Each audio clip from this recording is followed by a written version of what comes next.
Joc. De mă joc, mă simt copil. Sar de pe un picior pe altul. Sunt frumos și sunt capabil. Nu mă simt deloc sătul. Când mă joc, întineresc.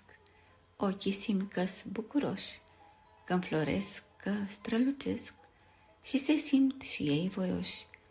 Jocul-i vesel, este viață. Învăț să mă joc pe aici.